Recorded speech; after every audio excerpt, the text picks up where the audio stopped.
Mungkin mau menghatamkan yang tadi. Nah,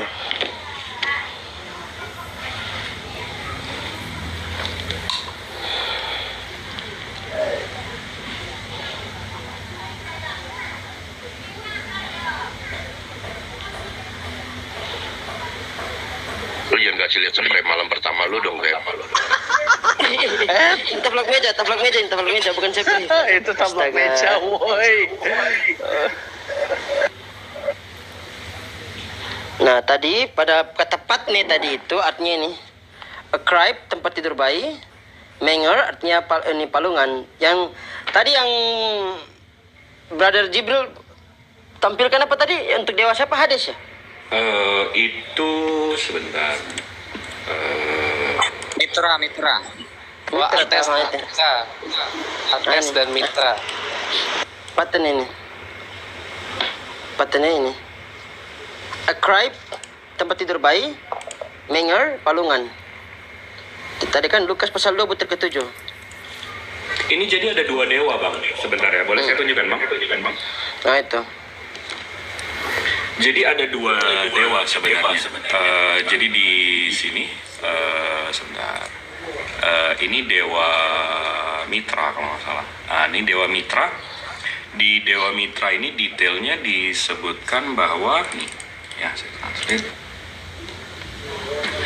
Bayi itu dibungkus dengan lampin, ditempatkan di palungan dan dihadiri oleh para gembala. Ya, dewa Mitra ini begini. Jadi di palungan ya, di weapon sword clothes tadi menger, yang tadi abang bilang menger. Ini palungan kan sebenarnya. Palungan kan. Nah, tapi ada dewa Dionysius lagi. Ini beda dewanya nih. Dewa Dionysius ini lahir dari perawan, 25 Desember juga, dibunuh dan bangun juga 3 hari. Nah, si dewa Dionysius ini saya translate lagi, sebagai anak kecil, Bacchus ini Dionysius ya. Ditempatkan di buayan, tempat tidur bayi, palungan di antara binatang buas. Wih, lebih keren lagi. Jadi dua dewa, Bang, Dionysius dan Mitra, yang di masa kecilnya digembala-gembalain gitu. Gitu. Oh, yang Ates tadi atau Atis tadi? Kalau dewa Atis itu dari perawan Nana juga, lahirnya 25 Desember juga. Habis itu, nah ini saya bisa tunjukin ya. Nah, ini si dewa Atis, ini lahirnya 25 Desember dari perawan Nana. Nah, habis itu translate, dia adalah seorang gembala, sebagaimana Kristus disebut sebagai gembala yang baik. Tapi sebelum, nah habis ini Atis juga. Dia dianggap sebagai anak tunggal, Logos Firman, dan penyelamat yang dibunuh demi keselamatan umat manusia. Jadi gini Pak dosen Jibril, jadi otak saya ini kan begini Pak Jibril, apakah Matius, Lukas, Markus ini tidak memiliki data tentang pengenalan Yesus dan mereka membuat suatu narasi yang mereka ambil penyembahan-penyembahan pada masa itu? Apakah itu bisa jadi suatu pola pikir? Tidak bisa jadi. Untuk menjawab itu, Bang, ini pada Black Friday, Jumat berarti ya, dia disalibkan di sebuah pohon di mana darah sucinya mengalir untuk menembus bumi. Nah, jadi dan dewa-dewa ini 1.500 ke 3.000 tahun sebelum Masehi. Jadi kalau mau kita lihat siapa yang copy siapa, jelas yang tertua dong yang pasti di-copy kan. Waduh. Dan kalaupun jawabannya, dan saya tadi udah tunjukin juga Dewa Horus punya papirus. Dan itu dewa Horus itu kan ini ini nyanyian dia, Bang, Contendings of Horus nih. Nah, ini Beginning of the Words. Nah, ini Beginning of the Words ini apa ya? Awal dari kata-kata Beginning of the Words. Ini kalau saya mau ini lagi ya, kalau saya Google Beginning of the Words, itu kira-kira kitab mana ya yang menggunakan ini ya, itu 1 Yohanes 1 bukan sih? Yohanes 1 in English. Kalau in English 1 John 1. In the beginning was the word. Pada awal mulanya. Ini dia Horus. Berarti bisa jadi Nah, ini papirus juga, dan ini 1160 tahun sebelum Masehi. Nah ini kita bisa baca nih bang, kalau abang bisa baca hieratic script, ini bahasa Egypt. Nah Egyptian Papyrus Collections ini jelas nih. Jadi the beginning of the words, Yohanes 1 ayat 1. Nah itu dari Dewa Horus. Ya. Itu jadi kalau betul daging semua nih ilmunya mantap, sip. sering simpen aja bang. Tapi dia berarti kesimpulannya masih ada kelas saya dulu ikan. iya. Berarti kesimpulannya Bung Jerusalem, Bung Jibril ya, tandanya Oten itu adalah agama purbakala, makanya primitif. Betul tadi kata yang di bawah itu. Agama zaman Flintstone, agama purbakala itu, agama bahasa Tarzan. Tadi dia bilang dia sempat mengutip kejadian satu nomor 2 tadi kan yang Iya. di kejadian itu bisa apa berlar saya. Boleh. Nah berarti tadi dalam original teks sama ya. Dewa siapa itu yang tadi ya? Yang Hades Mitra siapa itu? Versus Greeknya sama Hebrunya. Kejadian 1:1. Ini. Eh?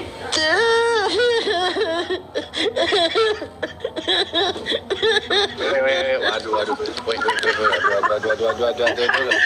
Swab. Ngapa lu, Ep? Ngapa lu? Gigit kena mata ular dia. Apa lu? Tuh. Sampai goyang-goyang dia. Ya, pokoknya kesimpulannya Oten adalah ajaran purbakala, ajaran Flintstone. Diciptakan setelah era Jurassic Park, era dinosaurus. Makanya itulah kenapa Oten itu mental dinosaurus. Sekian, terima kasih.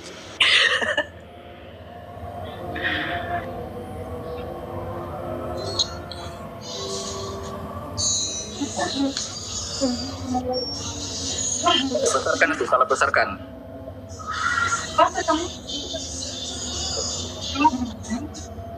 Tunggu ya, aku ambil. Coba saya dulu mungkin terakhir, habis itu saya mau rapi mau kerja. Mbak Moy. Tolong itu real. Kita lihat kan dalam tadi yang Udah, silakan. yang kejadian dah. Nah, Kejadian 1:1. Bereshit bara Elohim ethas shamayim. Iya. Pada mulanya Elohim menciptakan langit dan bumi.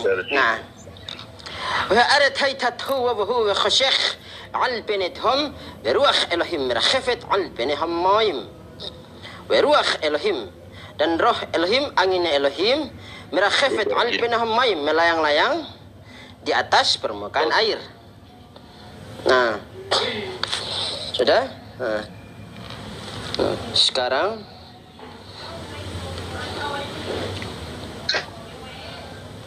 Greek sama Hebrew.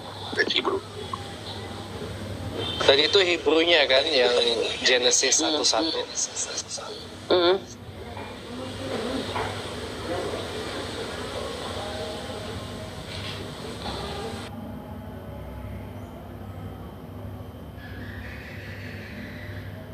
Ya, sambil nunggu Pak Sueb ya mau ngelanjutin ya, buat yang baru-baru ya mungkin kagetan dengan cara saya tuh, terutama mungkin siapa ini ya, inilah cara saya ketika saya berapologet membela agama saya gitu, terlepas dari mau beradab atau tidak, yaitu silakan Anda nilai sendiri. Makanya saya bilang silahkan, kalau mau memusuhi saya silahkan, mau membenci saya silahkan, mau menjauhi dari saya silakan, tapi jangan serang pribadi saya, jangan serang marwah saya, karena saya masih punya harga diri. Apalagi tadi saya dituduh nggak punya adab gitu. Tapi silakan, mau nggak suka silakan, mau memusuhi saya silakan, mau membenci saya silakan. Lanjut, Pak Sueb. Oke, orang Kristen yang lihat di sini, aku ambil dari sini ya. Rashi al-Bereshit perek alef pasuk vet. Terjemahkan sendiri, saya nggak terjemahkan. Ya, Kristenos, Yunanos, Antioquia, Biblos, Permatos, Asamentos. Waruah Elohim merakhafat, rohnya anginnya Elohim melayang-layang. Kisah hakabat umid ba'abir umrakhaf alpini hammayim beruah fifsel hakadosh baruhu uvima ammaro keyona hamrakhafat al-hakin akioboter. Kisah kabut tata kemuliaan berdiri di atas angin umrakhaf alpini hammayim yang melayang-layang di atas permukaan air. Beruah fifsel hakadosh baruhu. Jadi roh itu berasal dari mulutnya Hakadosh Baruch. Kalau Hakadosh Baruch otomatis tidak bisa ditawar-tawar. Merujuk kepada Yod, He, Vav, He. Yang dimana 4 huruf tersebut tidak disebutkan. Jadi dia tidak jadi disebut sebagai 2 penyebutan Adonai dan Hashem. Jadi kalau misalkan Ruach Elohim merakhaf, rohnya anginnya Elohim yang melayang-layang, itu merujuk kepada kisah kavod, kisah artinya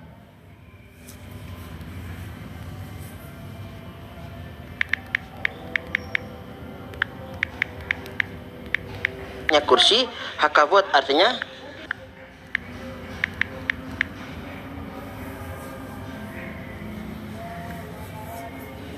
kemuliaan. Jadi kursi kemuliaan ini kalau dalam bahasa Arab sebagai idofa atau mudaf dan mudaf ilaih.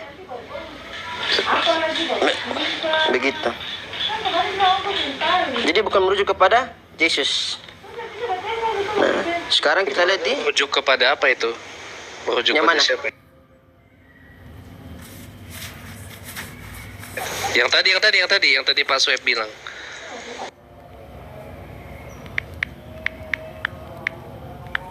Itu merujuk Pada ini, kepada Elohim. siapa? Oh, Elohim. Jadi, Elah. Oke. cuman rohnya ini berasal dari mulutnya Hakadosh Baruch. Kalau Hakadosh Baruch merujuk kepada 4 huruf itu. Yod, He, Vav, He. Nah, terus dia bilang Yesus dan Yesus kan? Dan ini kan? Nah, Yakub memperanakan Yusuf suami Maria yang melahirkan Yesus yang disebut Kristus.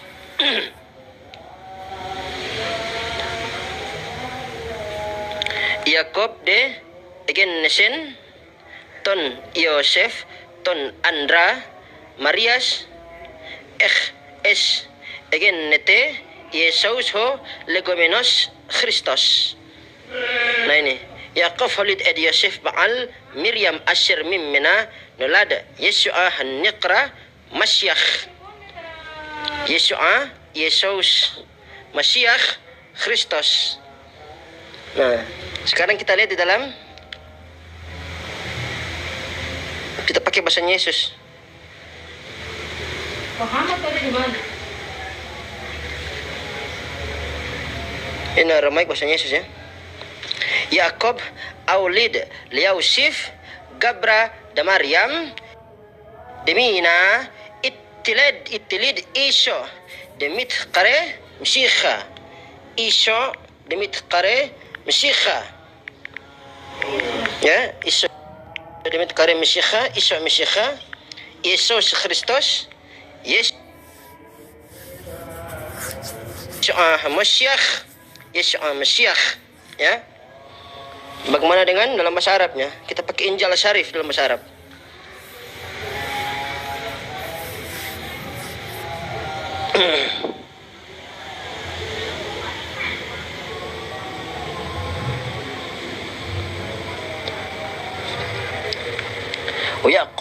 Yaqub ya anjaba Yusufa rajula Maryam ummi Isa alladhi yud'a al-Masih Isa al-Masih. Dalam bahasa Arabnya Isa al-Maslam Injil Syarif. Nah, kalau misalkan bahasa sepadan, teksnya sepadan dengan ayat yang sama, kira-kira orangnya sama enggak? Menurut saya Bang, antara Isa Al-Masih dan Yosua itu oknumnya sama, tapi periwayatannya yang berbeda. Nah, kita lihat dari sini ya. Abang, maaf. Abang, saya izin undur diri, saya mesti kerja.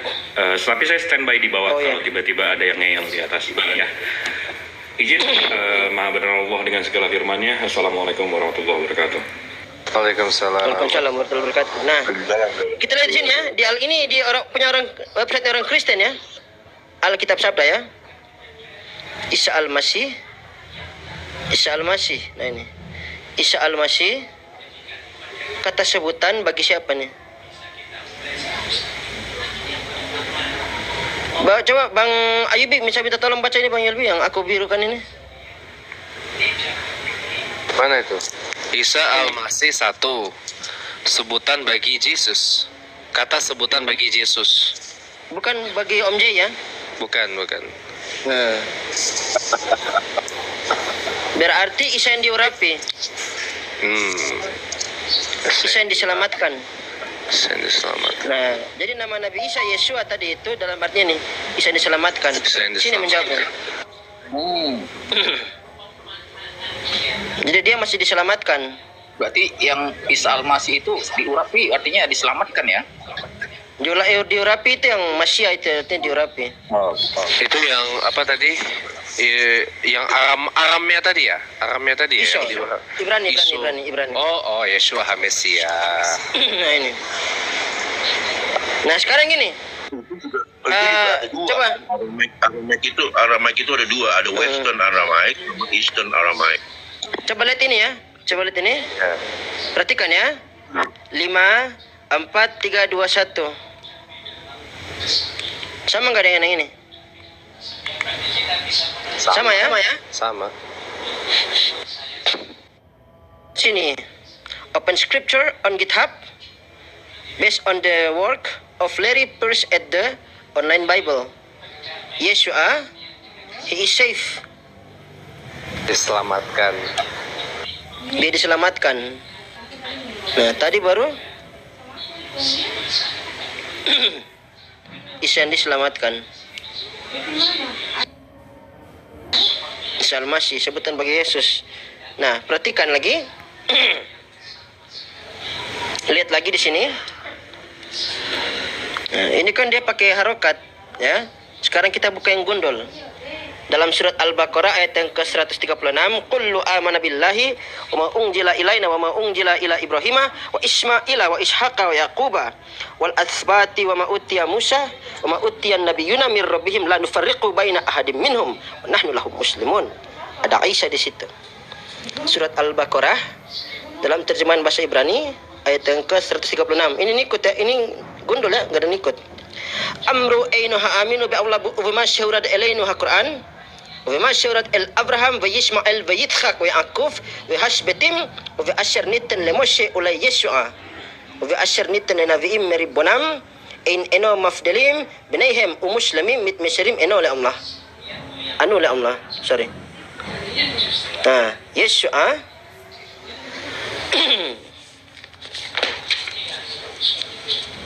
Waf di situ. Waf dan lamed di situ sebagai ini. Astaga. Mana ganti? Fuck you. Brengsek. Milad. Tunggu. Milad ya khas, ya. Jadi kalau Oten belum tahu ini ya, jangan dulu naik ya, belum cukup umur.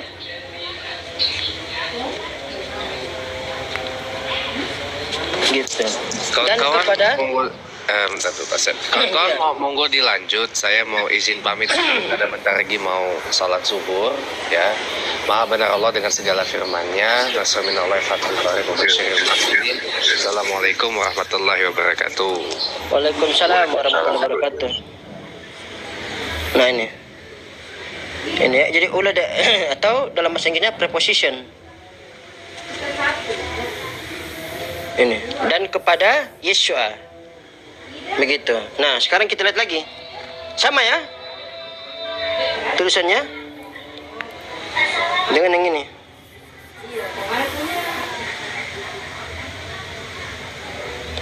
Sama ya? Oke. Nah.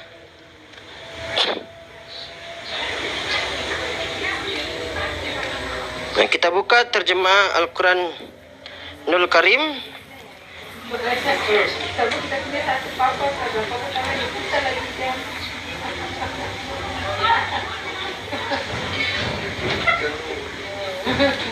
iro koroni ini.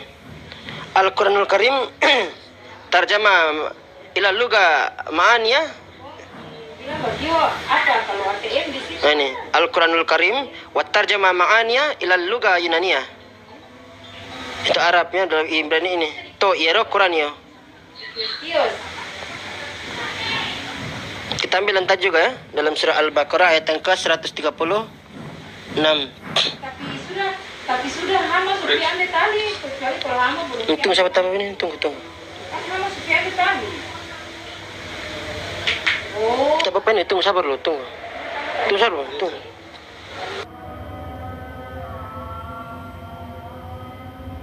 Enggak, terlihat bapak ni kau.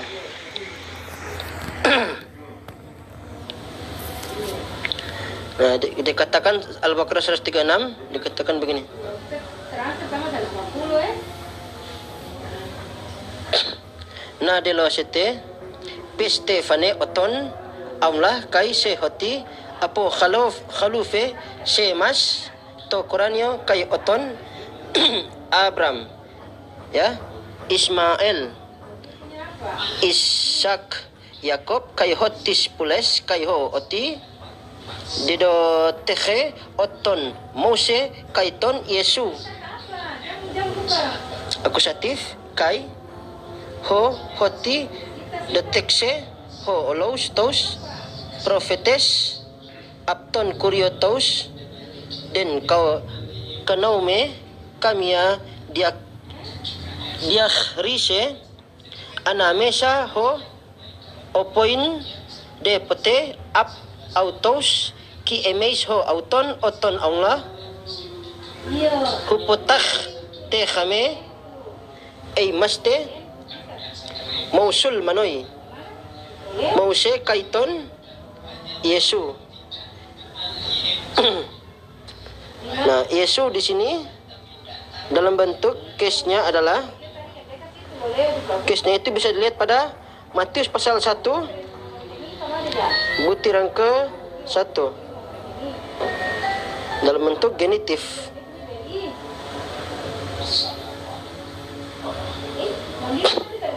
Atau direct object. indirect object. Begitu.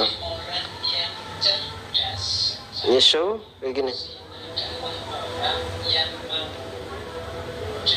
Matius 1:1 kalau kita lihat dalam Ibraninya Yeshua HaMashiach. Begitu. Yeshua HaMashiach.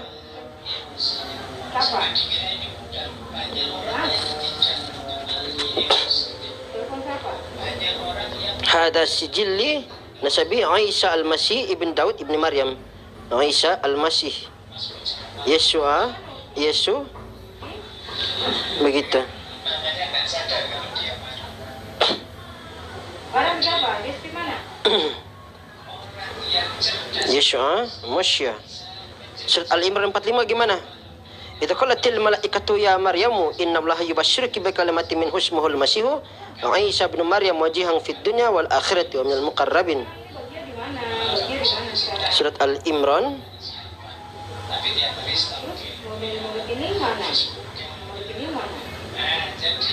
ayat ke-45. Kasir hamal akhim amruhu Miriam awalam mubashir lakh bimila shawnatin lakh ismuha Mashiach Yeshua bin Miriam asyarihi nakhvat ba ulam haji wa ulam haba wa yihi miham qaravim min husmuhul Masih Isa bin Maryam mas'al Masih Isa bin Maryam Mashiach Yeshua bin Miriam Mashiach Yeshua Mashiach Yesu Kristo. Nah, surat Al-Imran ayat ke-45 dalam Al-Quran terjemahan Yunani. Tadi kan? Itu qalatil malaikatu ya Maryamu innallaha yubashshiruki bi kalimatin min ismuhul Masihu Isa bin Maryam wajihan fid dunya wal akhirati minal muqarrabin.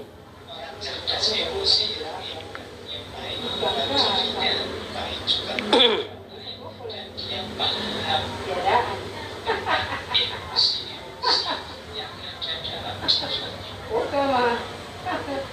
nanti jadi gini, Upi bilang buat dia. Nah, Al-Imran surat 3 ayat yang ke-45.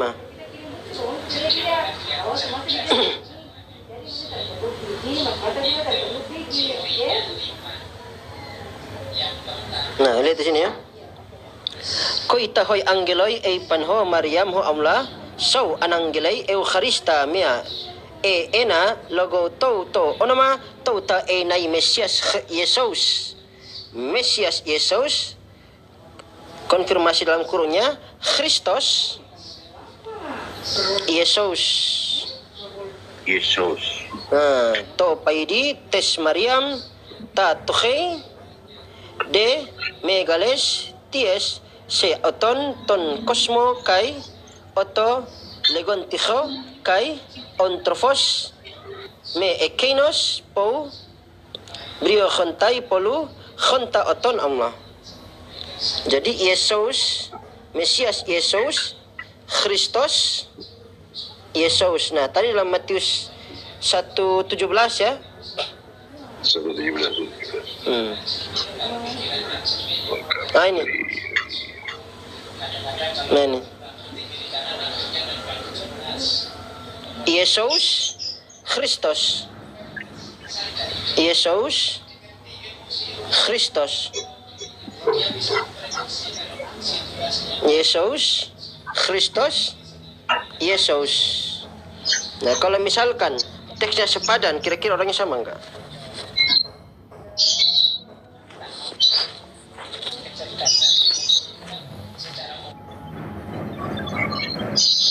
Gitu.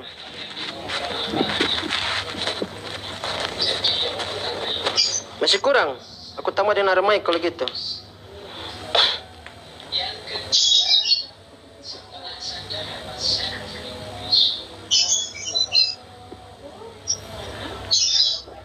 Tadi Matius 1:16 sudah ya.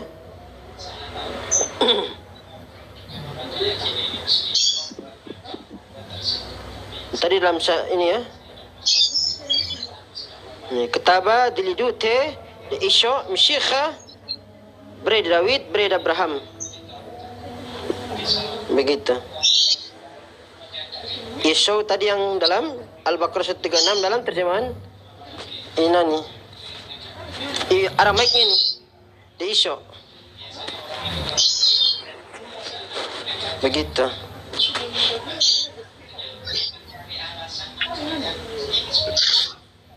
Kalau udah pamer data begini, coten-coten tenggiri mana berani naik. Halo Kadrun, mau tanya apa penyebab Nabi membuta huruf O itu di sini. Mau lihat? Naik, kasih naik aja, kasih naik.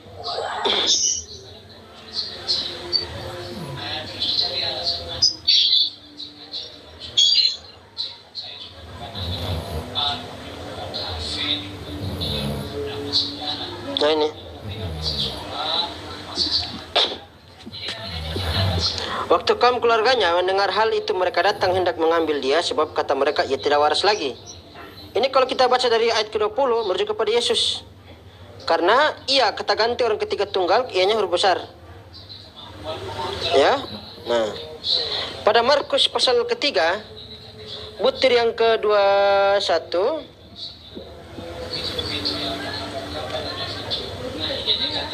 nah, XST 1839. Nah, mari kita lihat di sini ya. 1839.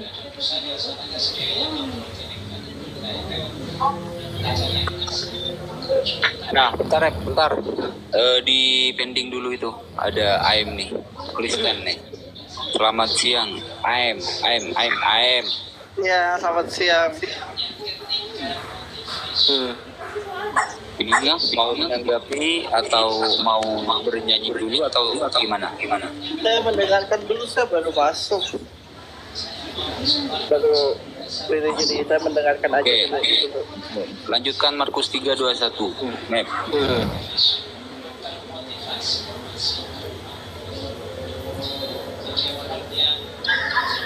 Nanti kita lihat pendalaman pada sebuah kata ini, mana kan diterjemahkan dalam bahasa Indonesia ya menjadi tidak waras.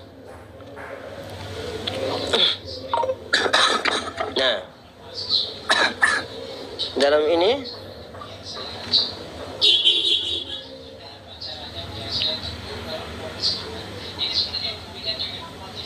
kay akaw santes oigar auto ehelton kratisaya auton elegon gar hoti egeste 1839 Markus 3:21. Kalau insen ini apa? Om Jay?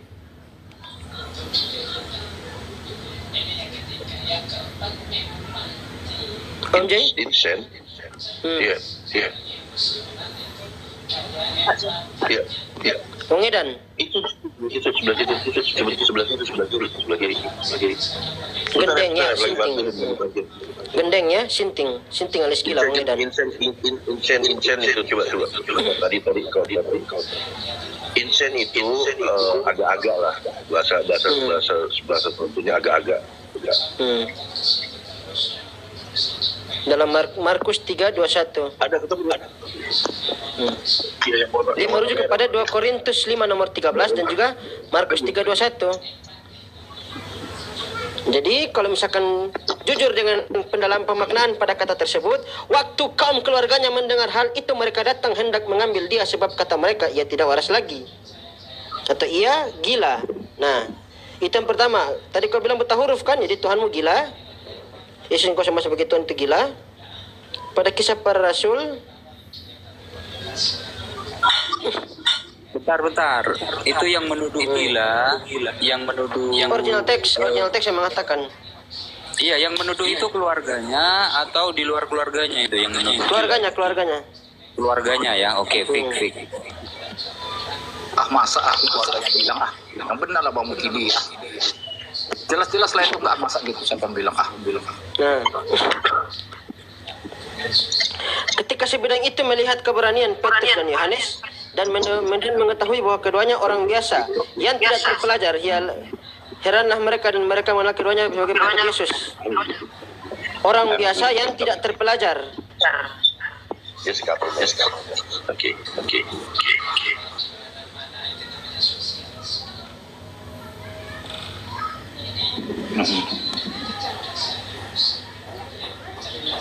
Nah, di sini ya.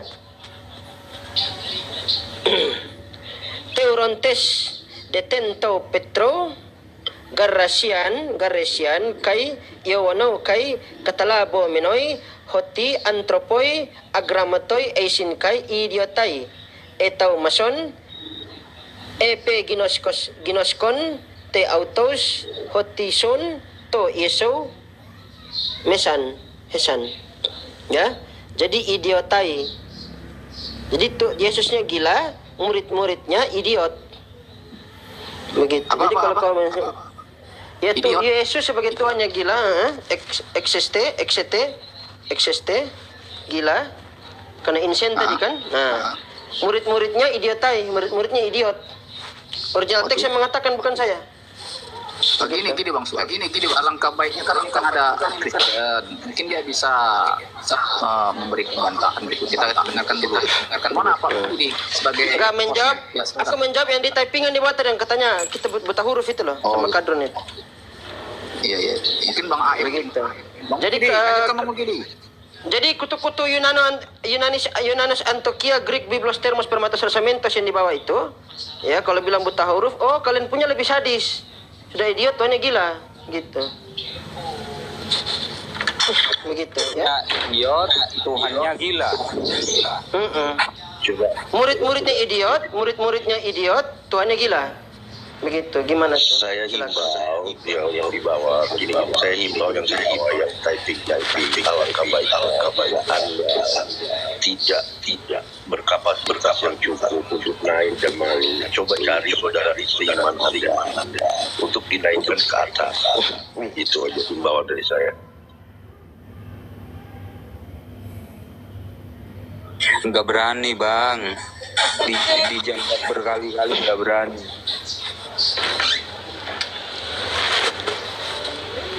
Bang AM kan nggak berani tuh naik Bang Niki deh. Lanjut. Jadi kalau mau main Yunani ada sini. Ada Ya semua. bentar Sep. AM, temanmu tadi ada yang mengatakan Nabi Muhammad buta huruf, bla bla bla dan lain sebagainya. Tuib menampilkan data bahwa orang yang Anda tuhankan itu dituduh gila dan murid-murid Yesus itu idiot. Tanggapannya silakan. Oke, yang pertama mengenai tanggapan dari teman-teman Kristen tadi, saya tidak menyetujui ketika menyerang pribadi orang lain, apalagi nabi dari agama lain. Maka saya akan memilih untuk berdiskusi tidak akan menyerang pribadi, tetapi akan melihat setiap teks-teks yang tertulis, dan saya hanya akan membahas Alkitab. Saya nggak akan membahas agama lain di luar itu, karena saya nggak ngerti, jadi saya memilih untuk hanya membahas Alkitab. Jadi ketika saudara tadi membahas Markus 3 ayat 21, saya akan lebih ke situ. Dan saya dengan ini saya mengizinkan untuk teman-teman. Aku bawa 2 ayat bro, bisa dilihat pada Markus pasal 3 butir ke-21 dan Kisah Para Apostolos pasal keempat butir yang ke-11. Ya. Oke. Tidak ada salah dengan pernyataan itu, bahwa tadi dinyatakan bahwa pada ayat tersebut dinyatakan bahwa Yesus tidak waras dan murid-muridnya idiot. Itu hanya sebuah anggapan, bukan fakta. Itu hanya sebatas anggapan aja. Dan kalau kita baca seluruh konteks dari Markus 3 dan Kisah Rasul tadi, kalau kita baca pada ayat-ayat selanjutnya, kan ayat 23 Yesus manggil mereka dan Yesus berikan penjelasan. Nah, apakah orang yang gila atau orang yang agak-agak tadi bahasa halusnya, apakah bisa memberikan penjelasan untuk supaya orang lain bisa mengerti? Saya rasa tidak mungkin orang yang tidak waras bisa memberikan penjelasan. Itu kalau kita lihat secara konteks di dalam Markus 3. Yesus sedang memberikan pengertian karena ini hanya anggapan orang lain terhadap Yesus. Apakah Yesus gila? Tidak, karena kita lihat pembahasan selanjutnya dari Markus 3 itu ayat selanjutnya. Yang berikut Supaya tidak liar asumsi yang dibawa, nanti berasumsi lain mengikuti opini Anda. Tolong digarisbawahi, bukan orang lain tetapi keluarganya di Markus 3:21. Lanjut. Iya betul. Itu kan anggapan orang lain atau orang lain, artinya pribadi lain. Loh, Pribadi lain yang tunggu Bang. Yang anggap dia gila itu siapa gitu? keluarganya. Keluarga itu siapa saja? Siapa aja keluarganya yang anggap dia gila? Tapi itu kan pribadi lain kan. Maksudnya begini. Kan ketika saya nyatakan itu kan ada pernyataan selanjutnya bahwa di ayat 23 Yesus memanggil mereka lalu berkata kepada mereka dalam perumpamaan. Pertanyaannya, apakah orang gila bisa berkomunikasi dengan baik untuk memberikan penjelasan? Itu kan jadi bertolak belakang. Saya ketika menarasikan bahwa mereka, keluarganya menyatakan bahwa dia gila, saya bilang saya setuju, emang dituliskan begitu. Tetapi kita akan buktikan apakah betul gila, karena itu hanya anggapan. Ya udah, kita buktikan aja betul nggak Yesus itu gila. Oke, untuk membuktikan Yesus itu gila gimana cara membuktikannya, dan Yesus itu benar-benar nggak gila gimana cara membuktikannya? Itu saya sedang buktikan tadi kan. Ya udah kita buktikan aja. Apakah memang betul-betul keluarganya itu menyatakan bahwasannya Yesus itu gila atau tidak? Ya kita buktikan bersama-sama aja di sini. Iya, makanya saya lagi jelasin untuk membuktikan itu kan. Saya kan pernyataan Yesus yang dianggap tidak gila apa? Itu yang tadi saya bilang di ayat 23 tadi. Apakah orang gila bisa berkomunikasi sebaik di ayat 23 sampai seterusnya? Karena ayat 23 tadi saya udah baca. Yesus memanggil mereka lalu berkata kepada mereka dalam perumpamaan. Jadi masalah di atas adalah kenapa mereka bilang Yesus gila? Karena mereka mengira Yesus mengusir iblis dengan kuasa iblis. Lalu Yesus bilang, bagaimana iblis dapat mengusir iblis. Kalau dia gila, pasti pernyataan di sini nggak akan nyambung Nah, oke, dengan oke. kejadian Jadi di kalau atas. umpamanya gini, Yesus itu tidak pernah disembah sebagai Tuhan. Apakah itu satu udah terlalu jauh. Kita fokus di sini dulu. Enggak, Tadi kan karena katanya fokus pernyataannya di kan sini. gini, kalau dianggap gila, pernyataan dianggap gila, ya sekarang kita mau tanya gitu, waktu Yesus dianggap gila, dalam pernyataan yang dianggap gila itu, alasan apa keluarganya menganggap dia itu gila? Alasan pernyataan apa? Satu contoh aja, kalimat apa yang dianggap dia itu Itu yang gila? tadi itu ayat 22 itu. Karena mereka melihat dia termasuk keluarganya dan ahli-ahli Taurat, karena ia kerasukan Beelzebul, dan dengan penghulu setan ia mengusir setan itu kan. Itu kan yang dilihat kan. Makanya Yesus manggil nih. Yesus memanggil mereka. Oke. Jangan dipisah-pisah begitu, Bang. Ini suatu rangkaian Oke, ya, saya tahu. Ya, oke. Oke, aku tanggapi. Kalau kerasukan Beelzebul, pertanyaan, ketika Yesus dibawa iblis itu berada posisi di dalam tubuhnya atau di luar tubuhnya Yesus? Oh, bahasnya ke situ. Ini kan Iya, itu kita tahu apakah memang betul-betul Yesus itu kerasukan iblis, di dalamnya ada iblis, atau memang di sampingnya iblis itu yang membawa dia gitu. Bagaimana? Bisa kamu terjemahkan itu? bukan. Abang salah mengerti ayat ini. Baca dulu nih, Bang, baru berikan penjelasan. Karena itu nggak sesuai dengan konteks ayat ini. Abang baca Kita dulu. nggak cerita konteksnya, cerita kamu bilang tadi kerasukan iblis. Pertanyaan sekarang, ketika Yesus dibawa iblis itu di dalam tubuh Yesus atau di luar tubuh Yesus? Ini Ayo nggak sesuai jawab. dengan Markus 3. Saya nggak akan jawab karena Kenapa bagi saya takut? tidak sesuai dengan Markus Kenapa 3. takut? Dibaca Kenapa dulu deh. takut? Karena Ayo, kita coba. buang-buang waktu gitu membahas yang tidak tertulis. Coba baca Sekarang dulu, saya mau Bang. tanya, ketika Yesus dibawa iblis, apakah iblis itu di dalam tubuh Yesus, Dari di dalam mana sifat Yesus Yesus, dibawa? atau Dari di mana? luar Oke. tubuh Yesus? Yang Oke, diangkat. dari mana Yesus dibawa iblis? Oh. Anda nggak tahu nggak bahwasannya Yesus dibawa diangkat oleh iblis? Di Markus 3 ini kan tadi abang bilang jangan kemana-mana. Tadi kan kemana-mana. Bahas Markus 3. Kok sekarang kemana-mana gitu? Host, Mungkin saya ada yang- perbesar layar aku dulu. Nah, Silakan. kita lihat ya.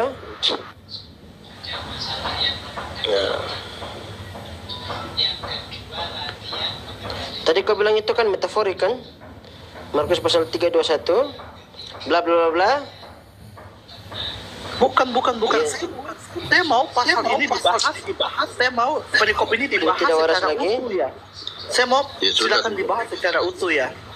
Nah, Kalau bahas cuma satu Ini ayat menafsir- itu tunggu dulu. nggak akan ketemu maknanya. nah, ini yang menafsirkan dan mengomentari namanya Matthew Henry ya, bukan orang Islam ya. Aku kutip di sini, bukan orang Islam. Nah, ia tidak waras lagi yang hitam itu.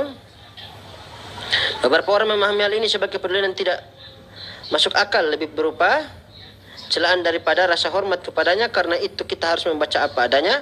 Ia tidak waras lagi. Mereka berprasangka sendiri atau diberitahu orang lain, dan mereka mempercayai kata-kata orang lain tersebut bahwa ia terganggu pikirannya.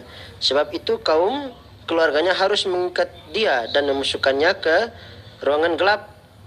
Jadi kalau kau bilang itu adalah perumpamaan atau metaforik, kenapa harus dimasukkan ke dalam ruang gelap? Agar pikirannya sehat kembali. Tunggu dulu. Ini yang ngomong otoritas Kristen yang tinggi loh.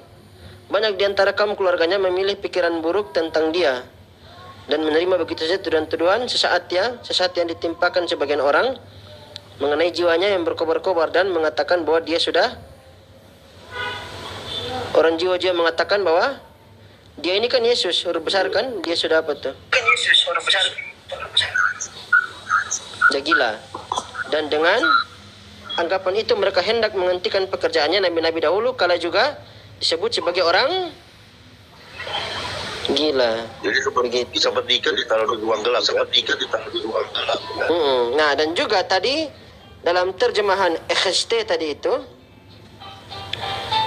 di sini.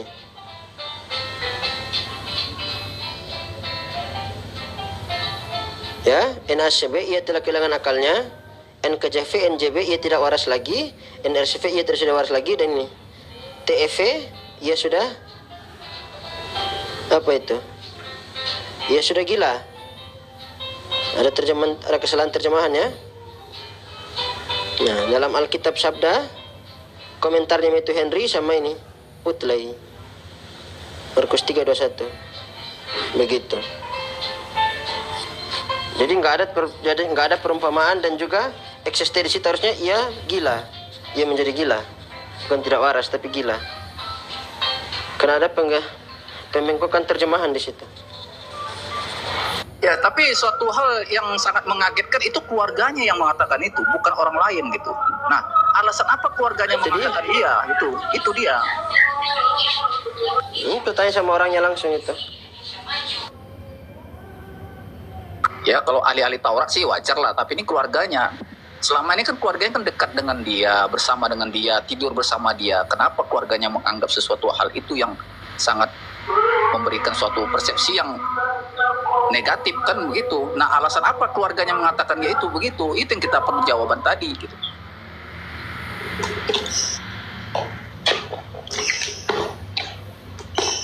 Udah.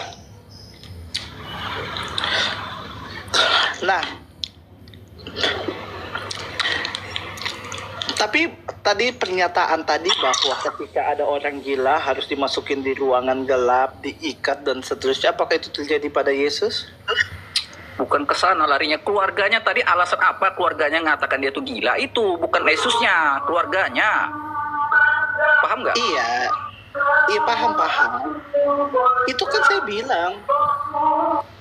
bilang tadi, itu kan hanya anggapan. Saya bisa buktikan di ayat lain dari saudara. Karena begini, kalau memang betul mereka tetap pada anggapan mereka bahwa Yesus gila, gak mungkin saudara Yesus yang bernama Yudas yang menuliskan kitab Yudas bilang, akulah budak dari Yesus. Gak mungkin kalau Yesus itu gila. Saudaranya yang bernama Yudas bilang, akulah budak dari Yesus, akulah hamba Yesus. Bagaimana dia bisa menghambakan diri dia kepada orang gila? Di dalam Yudas 1 ayat 1 dia tulis. Ini menarik Bang M, ini menarik ya. Kalau di dalam Al-Quran ada narasi-narasi atau tuduhan-tuduhan terhadap Rasulullah, terhadap Nabi Muhammad SAW dari saya orang. rasa saya nggak akan ke sana, Bang. Ya bentar,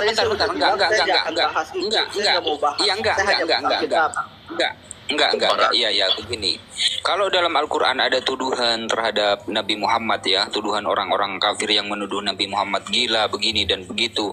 Saya pikir sih biasa-biasa saja ya, karena beliau adalah Nabi yang ditentang oleh orang-orang kafir. Saya pikir biasa. Ini Tuhan loh, Tuhan dituduh gila oleh keluarganya sendiri. Ini yang jadi pertanyaan, Yesus ini waras atau memang benar-benar gila gitu. Karena yang menuduh itu keluarganya sendiri. Ini yang menjadi pertanyaan kita.